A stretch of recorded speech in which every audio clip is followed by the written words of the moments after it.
छुट्टियों में तो हर बेटी यही चाहती है कि वो अपने मायके जाए और खूब आराम करे। और अगर मायके में भाभियां हो तो और भी मजे हैं, क्योंकि वो और लाड लड़ाती हैं और भाभियों को भी ननद के आने का इंतजार रहता ही है। पर शर्मा जी के घर में किस्सा कुछ अलग सा था। वर्षा, रिया, जरा यहाँ आना। हाँ माँ जी, अभी आई। सुनो, अभी कीर्ति का फोन आया था, वो आ रही है कुछ दिनों के लिए यहाँ। अभी अगले महीने ही तो आई थी ना कीर्ति यहाँ। भाभी का मतलब है कि वो स्कूल में पढ़ाती है ना, तो उनका स्कूल मिस नहीं हो जाएगा। अरे स्कूल की छुट्टियां हैं, इसलिए तो वो यहाँ आ रही है आराम करने। आराम करने या जीना हराम करने हमारा? क्या? कुछ नहीं माँ जी, मैं ये कह रही हूँ कि थक जाती होंगी ना स्कूल में पढ़ाते पढ़ाते। सही है, यहाँ उन्हें थोड़ा आराम भी मिल जाएगा। हाँ, कितना काम करती है मेरी बेटी, उसके लिए कुछ अच्छा बना देना तुम दोनों। हाँ हाँ, ऐसा वैसा तो वो खाती भी कहाँ है, पूरी चटोरी है दीदी। ठीक है, फिर हम दोनों रसोई में जाते हैं, खाना बाकी है ना अभी बनाना। हाँ हाँ जाओ, और सुनो कल की थोड़ी तैयारियां भी कर लेना कीर्ति के आने की। अभी अगले महीने ही तो आई थी यहाँ। अगले महीने क्या भाभी, ये तो उससे अगले महीने भी आई थी। जब देखो कहती है छुट्टियां है तो यहाँ आ गई, और यहाँ आकर हमें परेशान करती है। पता नहीं ऐसी कौन सी छुट्टियां होती है इसकी जो यहाँ आ जाती है। अब क्या कर सकते हैं भाभी, हो जाइए तैयार, आ रही है कल आपकी लाडली ननद। कीर्ति का ये हर बार का हो गया था कि उसे जब भी छुट्टियां होती तो वो अपने मायके आ जाती, और यहाँ आते ही वो अपनी भाभियों को परेशान करने लगती। भाभी मैं आ गई। मैं जानती हूँ आप दोनों ने मुझे बहुत याद किया होगा ना। हाँ हाँ, बहुत याद किया, इतना कि हम तो तरस गए थे तुम्हें देखने के लिए। हाँ नहीं तो क्या, कितना वक्त हो गया आपको यहाँ आए हुए, है ना भाभी? अरे क्या करूँ, मैं भी ना स्कूल के कामों में व्यस्त रहती हूँ, छुट्टियाँ मिलती कहाँ है। इसीलिए तो हर महीने यहाँ आ जाती हैं। कुछ कहा क्या? अरे भाभी कह रही है कि आप जल्दी जल्दी आया करिए, हम आपको बहुत याद करते हैं। अरे हाँ भैया, चलो अब इसे आराम करने दो, थक गई होगी मेरी बच्ची। भाभी मेरे लिए खाना मत बनाइएगा प्लीज। क्या सच में? हाँ, मैं खाना नहीं, कुछ हल्का सा जैसे हक्का नूडल्स, बर्गर और फ्रेंच फ्राइज खा लूंगी बस। हाँ, ये तो बहुत हल्का हो गया नहीं रिया?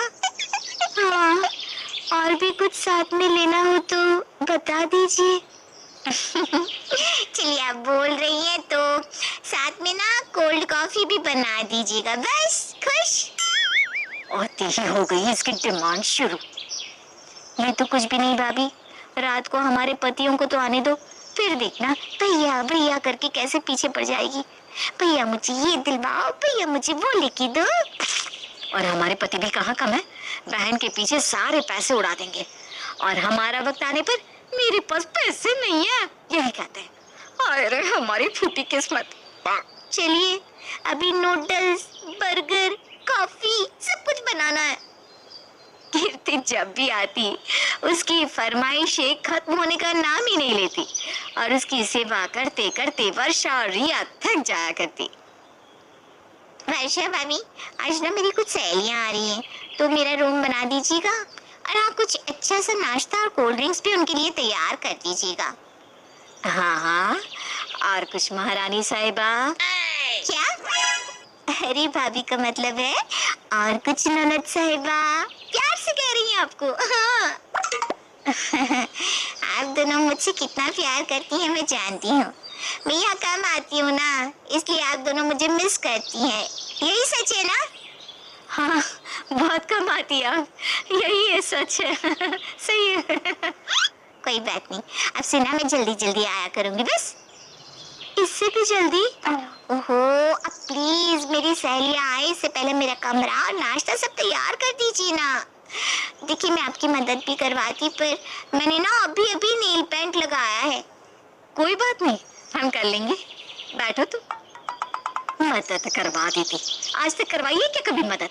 ना शादी से पहले कभी करवाती थी, ना शादी के बाद। पता नहीं ससुराल में कैसे काम करती है। आपको क्या लगता है भाभी, ससुराल में काम करती होगी? अरे वो सब छोड़, मैं तो ये सोचती हूँ कि इसकी सास इसे रोज रोज यहाँ आने कैसे देती है। वही हमारी सास इतने दिन हमें कभी छुट्टी ना दी, क्यों भाभी? हाँ, और नहीं तो क्या, हर महीने यहाँ आ जाती है और हमारे सर पर नाचती है। भाभी, मैं सोच रही थी क्यों ना हम कीर्ति की सास को फोन करें और कीर्ति को सबक सिखाए। अरे उसकी सास को पता चल गया कि हम हैं और कीर्ति को बता दिया तो हम कहीं के नहीं रहेंगे पागल। इसके भाई और माँ दोनों हमें घर से निकाल देंगे। अरे भाभी, मेरे पास एक प्लान है, बस आप देखते जाइए। रिया के दिमाग में एक प्लान आया था जिससे वो कीर्ति को सबक सिखाना चाहती थी। इसलिए रिया ने एक अननोन नंबर से कीर्ति की सास को फोन किया। हेलो कीर्ति, मैं सुधा बोल रही हूँ। अरे तेरा नंबर लग नहीं रहा था, इसलिए मैंने लैंडलाइन से फोन किया है। सुन, तूने अपनी सास को बोल दिया है ना कि स्कूल में छुट्टी है। वैसे भी ना तेरी सास भोली है, उसे कुछ समझ में तो आता नहीं कि तू बार बार मायके क्यों जाती है। चल फिर, हम शाम को मिल रहे हैं ना किट्टी पार्टी करने। मैंने पत्ते भी तैयार कर लिए हैं। अगली बार तू बहुत पैसे हार गई थी, इस बार ज्यादा पैसे लेके आना। चल रखती हूँ अब मैं। अच्छा, तो कीर्ति ये सब करने जाती है छुट्टियों में वहाँ। अभी देखती हूँ कैसे कर पाती है। रिया ने कीर्ति की सहेली बनकर शीला को भड़का दिया था और वो आग बबूला होकर मायके आ जाती है जहाँ कीर्ति अपनी सहेलियों के साथ पार्टी कर रही थी। ये देखो भाभी, आ गई कीर्ति की सास। अब देखना कैसे इसे सीधा करती है। अब आएगा मजा। चल चल चल देखते हैं। अरे मम्मी जी, आप यहाँ क्या कर रही हैं? मम्मी जी, मेरी छुट्टियाँ है, मैं मायके जाऊँ आराम करने। ये है तुम्हारा आराम। किट्टी पार्टी चल रही है यहाँ।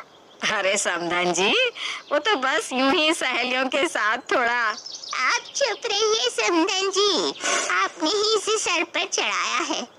अब से ये साल में बस 2-3 बार ही यहाँ आ जाएगी, बार बार नहीं, और वो भी बस 2-3 दिनों के लिए। अब घर चल रही हो या अब भी किट्टी पार्टी करनी है तुम्हें? हाँ? नहीं नहीं, मैं आती हूँ ना अपना सामान लेकर मम्मी जी। शीला ने कीर्ति को ऐसी फटकार लगाई जिससे कीर्ति के कान खुल गए। हम तुझे बहुत याद करेंगे कीर्ति। अब तो मिलना भी ज्यादा नहीं होगा, ध्यान रखना अपना। कीर्ति के जाते ही वर्षा और रिया ताली मारकर हंसने लगी। अच्छा सबक मिल गया इस कीर्ति को, अब कभी छुट्टियां नहीं लेगी स्कूल से। ननद भाभी को प्यारी होती है तब तक जब तक वो प्यार से रहे। अगर आप सरदर्द बनेंगे तो आपका हाल भी कीर्ति जैसा हो सकता है।